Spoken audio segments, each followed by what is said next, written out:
अस्सलाम वालेकुम to all of you. Welcome back to the code of law. आज का जो हमारा टॉपिक है वो है प्रोबेशन। प्रोबेशन क्या होती है, सबसे पहले हम इसके बारे में पढ़ेंगे। तो प्रोबेशन क्या है, हम इसकी डेफिनेशन देखते हैं। ये एक कंडीशनल रिलीज़ है, ठीक है। ऑफ एन ऑफेंडर, किसी भी मुजरिम को आप रिहा करते हो अंडर सुपरविजन, यानी कि उसके ऊपर आप एक चेक रखते हो और उसको रिहा कर देते हो बजाय उसको इम्प्रिजनमेंट देने के, ठीक है। इसमें क्या होता है कि जो ऑफेंडर है वो कम्युनिटी में मौजूद रहता है, उसको जेल में नहीं डाला जाता, आम जुबान में अगर हम समझे तो। और कोर्ट उसके ऊपर कुछ कंडीशंस लगा देती है कि भाई ये शर्तें आपने पूरी करनी है, ठीक है। आप किसी भी मुजरिम को रिहा करते हो उसके ऊपर कुछ शर्तें लगाकर कि आप ये शर्तें पूरी करेंगे, ठीक है, हम आपको सज़ा नहीं दे रहे। आपने इन सिंपल वर्ड्स सोसाइटी में लॉ अबाइडिंग सिटीज़न बन के रहना है, और आप ये शर्तें पूरी कर रहे हो या नहीं कर रहे इसके लिए आपके ऊपर एक चेक रखा जाएगा, ठीक है। तो ये जो पूरा एक प्रोसेस होता है इसको हम प्रोबेशन कहते हैं। अब प्रोबेशन का कॉन्सेप्ट हम समझें। रिलीज़ क्यों दिया जाता है, इसके पीछे भी एक बिलीफ है, और वो बिलीफ क्या है, वो ये है कि भाई आप बिना इम्प्रिजनमेंट किए, बिना किसी को कन्फाइन किए भी उसकी रिफॉर्मेशन कर सकते हो। बस आप उसके ऊपर चेक लगा दो, ठीक है। आप उसको मॉनिटर करो, उसकी काउंसलिंग करो, उसको पॉजिटिवली सपोर्ट करो कि वो सोसाइटी में लॉ अबाइडिंग सिटीज़न बनकर रह सके, ठीक है। तो ये जो प्रोबेशन का कॉन्सेप्ट है ये शिफ्ट कर देता है हमारा जो जस्टिस सिस्टम है उसको प्यूनिटिव से रिफॉर्मेटिव की तरफ, कि सिर्फ सज़ा पे आपका फोकस नहीं होना चाहिए, आप रिफॉर्म भी लेकर आ सकते हो, ठीक है। इससे क्या होता है कि ऑफेंडर को मौके मिलते हैं कि वो अपने बिहेवियर के अंदर चेंजेस लेकर आ सके और एक नॉर्मल सोशल सेटिंग के अंदर ही रह सके, ठीक है, बिना जेल काटे वो सोसाइटी में रहकर सुधर सके, उसको ये मौका दिया जाता है, ठीक है। अब हम कुछ की आइडियाज़ देख लेते हैं कि प्रोबेशन क्यों रखी गई है, ये कंडीशनल रिलीज़ ऐसी क्या ख़ास वजह है। तो इसमें क्या होता है कि आप बिना उसको इम्प्रिजनमेंट किए आप ऑफेंडर को सेकंड चांस देते हो कि वो सोसाइटी में रहे और वहीं रहकर ही जो है अपने आप को सुधारे, ठीक है। और इसके अलावा आप क्या करते हो, आप रिफॉर्म लेकर आते हो थ्रू गाइडेंस और काउंसलिंग। गाइडेंस और काउंसलिंग किस तरीके से होती है कि आपने उसके ऊपर एक चेक रखा होता है, एक बंदा मौजूद होता है जो उसको समझाने, उसको गाइड करने, उसकी काउंसलिंग के लिए मौजूद होता है, ठीक है।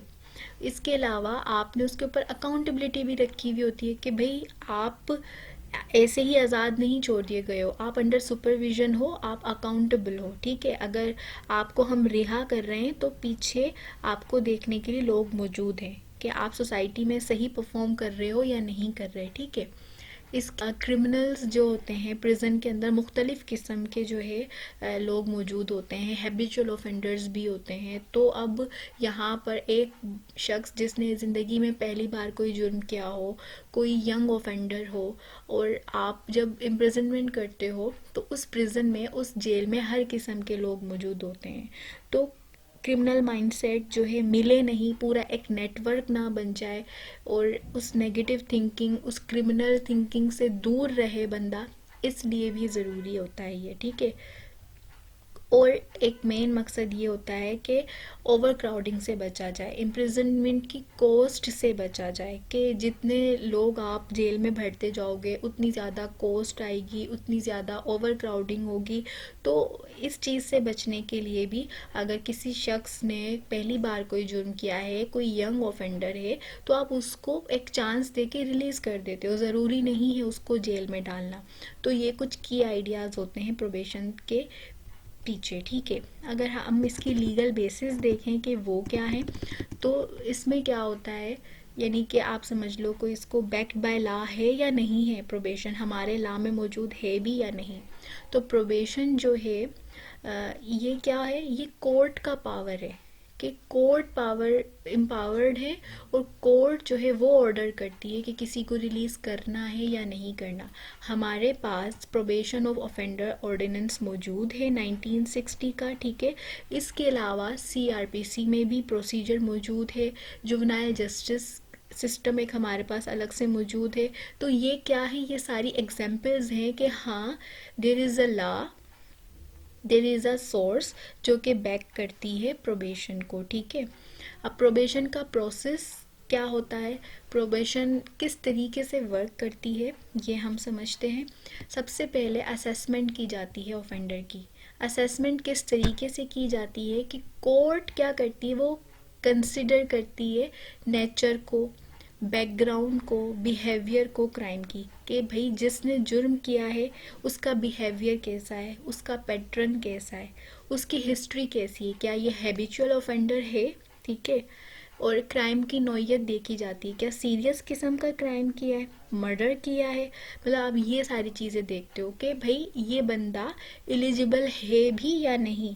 आप किसी हैबिचुअल ऑफेंडर को तो नहीं छोड़ सकते ना कंडीशनल रिलीज पे कि ठीक है तुमने किसी का कत्ल कर दिया या तुम बार बार ये कत्ल करते हो तो फिर भी तुम जाके सोसाइटी में रहो, हम तुम्हें मौका देते हैं। ये इस तरह नहीं होता। नेचर देखी जाती है कि हाँ इस बंदे के अंदर चांसेस हैं, पॉसिबिलिटी हैं सुधरने की, सिर्फ उस ही को, ऐसे ही नेचर वाले क्राइम को ही जो है प्रोबेशन पे रिलीज मिलती है। इसके बाद कोर्ट ऑर्डर कर देती है प्रोबेशन का कि भाई इसको कंडीशनली रिलीज़ कर दिया जाए, यानी कि क्या होता है कि इम्प्रिजनमेंट नहीं होती, इसकी जगह उसको अंडर सुपरविजन रिलीज़ कर दिया जाता है, ठीक है। यानी उसके पीछे एक बंदा लगा दिया जाता है कि जाके आप सोसाइटी में तो रहो, सोसाइटी में रहो लेकिन आप अंडर सुपरविजन हो, ठीक है।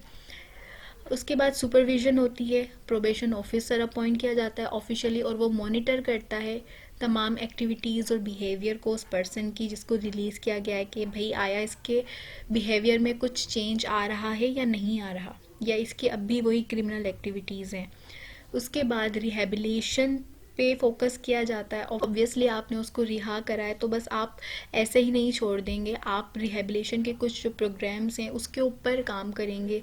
यानी कि अब चेंज कैसे आएगा, खुद से तो चेंज नहीं आएगा ना उसके अंदर, तो वो जो ऑफेंडर है उसकी काउंसलिंग की जाती है, उसमें स्किल्स डेवलप की जाती हैं, तो रिहेबिलिटेशन के प्रोग्राम्स उसके ऊपर अप्लाई किए जाते हैं। ज़रूरी नहीं है कि प्रिजन के अंदर मौजूद होगा तो ही रिहेबिलिटेशन होगी, आप उसको रिहाई दे सकते हो और वो सोसाइटी में रहकर भी आप रिहेबिलिटेशन के प्रोग्राम्स उसके ऊपर अप्लाई करवा सकते हो। उसके बाद क्या होता है कि कंप्लीशन हो जाती है, यानी कि जो एक पीरियड रखा होता है प्रोबेशन का, जब वो सक्सेसफुली कंप्लीट हो जाता है तो उस प्रोबेशन को एंड कर दिया जाता है। वो कैसे कंप्लीट होगा, ये हमें कैसे पता लगेगा, ये पता लगता है प्रोबेशन ऑफिसर के ज़रिए। वो प्रोबेशन ऑफिसर उसके एक्टिविटीज़, उसके बिहेवियर को मॉनिटर कर रहा होता है। जब वो देखता है कि हाँ इसके बिहेवियर में टोटली सुधार आ चुका है, ये अब एक लॉ अबाइडिंग सिटीज़न की तरह ही रह रहा है, तो यहाँ पर उसका प्रोबेशन पीरियड ख़त्म कर दिया जाता है, ठीक है।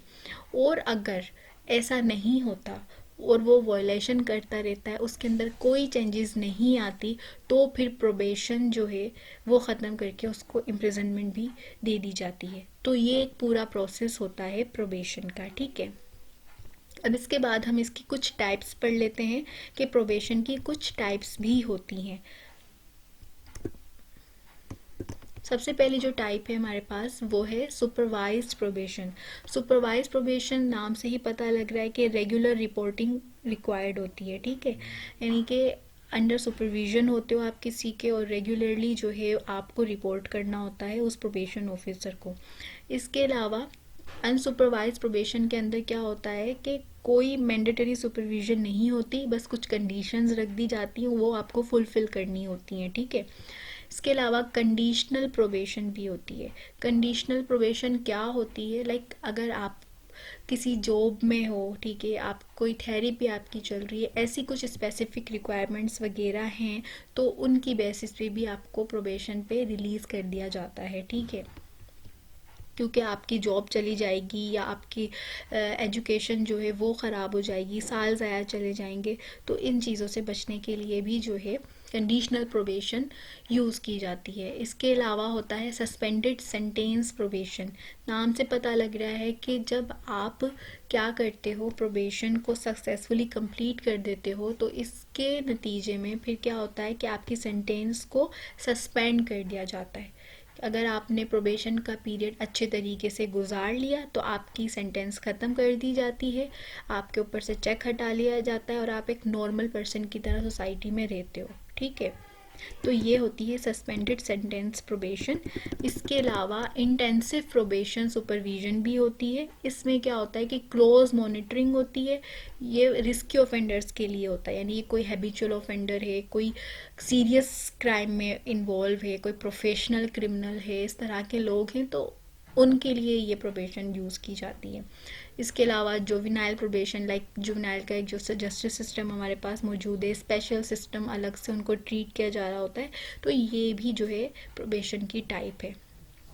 अब हम बात करते हैं कंडीशन ऑफ प्रोबेशन के बारे में, क्योंकि बार बार यहाँ पे कंडीशन वर्ड रिपीट हो रहा है कि कुछ कंडीशन पे, कुछ शर्तों पे रिहा किया जाता है।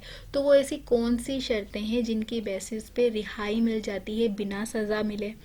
तो कुछ कंडीशंस जो हैं जो कॉमनली हैं, ठीक है। अब ये कंडीशंस जो है वो डिपेंड करती हैं पर्सन पे जिसने ऑफेंस किया है, उस पे, उसकी नेचर ऑफ क्राइम के ऊपर, उसकी एज के ऊपर, ठीक है। लेकिन जो टिपिकल और कॉमन कंडीशंस होती हैं वो ये हैं कि भाई आप दोबारा किसी क्रिमिनल एक्टिविटी में इन्वॉल्व नहीं होंगे, ठीक है। पहली कंडीशन ये हो गई। इसके अलावा आपने रेगुलरली अटेंडेंस देनी है प्रोबेशन ऑफिसर को, यानी कि रेगुलरली आपने रिपोर्ट करना है कि आज का दिन कैसे गुजरा, आज के दिन आपने क्या क्या किया, अपनी एक्टिविटीज़ के बारे में उसको बताना है। इसके अलावा आपने अपना एक रवैया वो अच्छा रखना है, डिसिप्लिन रखना है, ठीक है। आप किसी भी ड्रग्स, अल्कोहल, इस तरह की एक्टिविटीज़ में इन्वॉल्व नहीं होंगे, और आप जो है एजुकेशन या एम्प्लॉयमेंट की जस्तजू करते रहेंगे, ठीक है। ऐसा नहीं है कि आपको रिहा कर दिया गया है तो बस आप अब जाके सोसाइटी में बैठ जाएंगे, ठीक है। आपने जस्तजू करते रहनी है बेहतर से बेहतर परफॉर्म करने की, चाहे फिर वो आप एजुकेशन की तरफ जाएं या फिर आप एम्प्लॉयमेंट की तरफ जाएं, लेकिन आपने एक प्रोडक्टिव सिटीज़न बन के दिखाना है, ठीक है। और आप जो है जुरिस्डिक्शन से बाहर नहीं जा सकते कोर्ट की, लाइक ऐसा नहीं है कि आपको रिलीज़ मिल गया है तो आप कहोगे भाई मैं मुल्क से बाहर जा रहा हूँ, ठीक है। ऐसा नहीं कर सकते, बिना परमिशन के आप ट्रेवल नहीं कर सकते, ठीक है। और इसके अलावा कोर्ट जो है वो चाहे तो ये ऑर्डर भी साथ में दे सकती है कि भाई आप री इंस्टीट्यूट करो विक्टिम को। इट मीन्स कि आप कंपनसेट करो, जिसको आपने नुकसान पहुंचाया है ना, आप उस विक्टिम को कंपनसेट करते रहोगे। तो ये कुछ कंडीशंस हो सकती हैं प्रोबेशन की। अब ये सारी प्रोबेशन की हमने कंडीशंस पढ़ ली हैं, तो अब यहाँ पर हम प्रोबेशन ऑफिसर के बारे में भी पढ़ लेते हैं कि उसका क्या काम होता है, उसकी ड्यूटीज़ क्या होती हैं। तो प्रोबेशन ऑफिसर ऑब्वियसली सुपरवाइज़ करने के लिए अपॉइंट किया जा रहा होता है, तो उसका मेन जो काम होता है वो सुपरविजन ही होता है, मॉनिटर करना ही होता है ऑफेंडर को। इसके अलावा वो रिपोर्ट्स जितनी भी हैं वो प्रिपेयर करता है। कैसी रिपोर्ट्स उस ऑफेंडर के बिहेवियर से रिलेटेड, उसकी एक्टिविटीज़ से रिलेटेड, कितनी प्रोग्रेस आ रही है, इन सारी चीज़ों से रिलेटेड वो रिपोर्ट तैयार करता है और कोर्ट में सबमिट करता है। कोर्ट को इट मीन्स वो इन्फॉर्म करता रहता है, ठीक है, कि भाई ये प्रोग्रेस है इसके बिहेवियर में। वो रेगुलर या कभी कभी जो है उसके घर पे भी जा सकता है, ठीक है, उसकी जगह पे जहाँ पे वो काम करता है वहाँ जाके वो चेक कर सकता है कि ये किस तरीके से रह रहा है, क्या बिहेवियर है इसका।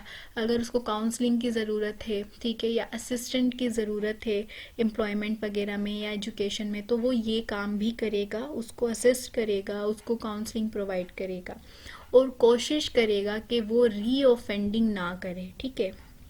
और अगर वो इन तमाम कंडीशंस की जो भी उसके ऊपर रखी गई हैं उनकी वॉयलेशन करता है तो प्रोबेशन ऑफिसर ये तमाम चीज़ें कोर्ट को रिपोर्ट करेगा, ठीक है। और ये सारी चीज़ें वो इंश्योर करेगा कि ऑफेंडर जो कंडीशंस उसके ऊपर रखी गई हैं, जो रूल्स रखे गए वो फॉलो कर रहा है या नहीं कर रहा। तो ये कुछ ड्यूटीज़ हैं, ठीक है, प्रोबेशन ऑफिसर की। तो हम ये कह सकते हैं कि जो प्रोबेशन ऑफिसर है वो एज अ ब्रिज काम करता है between court, offender and society, ठीक है। तो ये थी सारी डिस्कशन हमारी प्रोबेशन, उसके कॉन्सेप्ट्स, उसके ऑब्जेक्टिव्स, ठीक है, प्रोबेशन ऑफिसर से रिलेटेड। आई होप कि आपको अच्छे से समझ में आ गया होगा। मिलते हैं नेक्स्ट वीडियो में, जब तक के लिए अल्लाह हाफिज़।